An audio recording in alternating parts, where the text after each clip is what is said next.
बिस्मिल्लाहिर्रहमानिर्रहीम। आज हम आपको टमाटर की एक बहुत ही मज़ेदार सी चटनी की रेसिपी देंगे।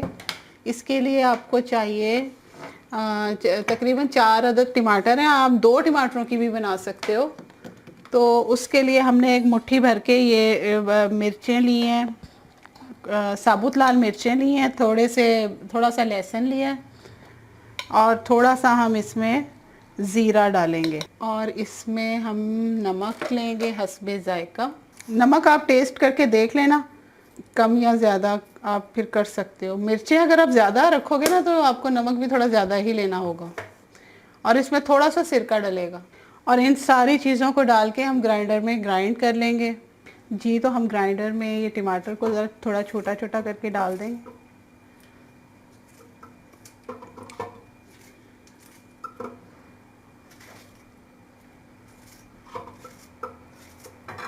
मिर्चें थोड़ी सी मुझे ज़्यादा लग रही थी तो मैंने इसलिए सारी नहीं डाली। आपको अगर मिर्च बाद में कम लगे ना तो आप कुटी हुई लाल मिर्च इसमें मिक्स कर लें, जो आपके पास कुटी हुई लाल मिर्च होती है ना घर में।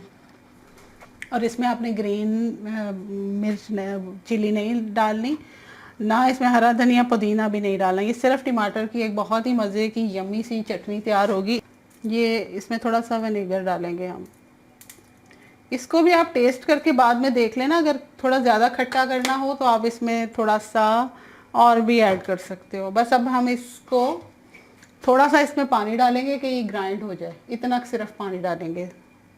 ठीक है, मैं आपसे ग्राइंड करके मिलती हूँ। जी, तो ये देखें हमारी ये टमाटर की मज़ेदार सी माउथ वाटरिंग चटनी तैयार हो गई। अब मैं इसको थोड़ा सा टेस्ट करके देखती हूँ इसमें क्या कोई किसी चीज़ की अगर कमी होगी तो मैं वो इसमें बिल्कुल थोड़ी सी टेस्ट कीजिएगा। मिर्च बहुत होती है इसमें। मुझे लग रहा है इसमें थोड़ा सा सिरका कम है, इसमें मैं थोड़ा सा सिरका ऐड करूँगी। ये इतना सा सिरका हम ऐड कर देंगे और इसको मिक्स कर देंगे।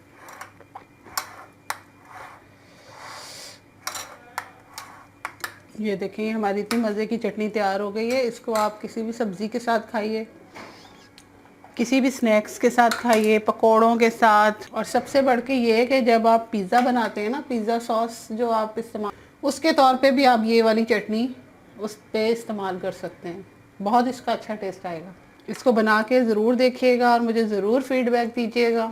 हमारे चैनल को सब्सक्राइब कीजिए, हमारी वीडियो को लाइक और शेयर कीजिए और बेल आइकन को ज़रूर प्रेस कीजिए। अल्लाह हाफिज़।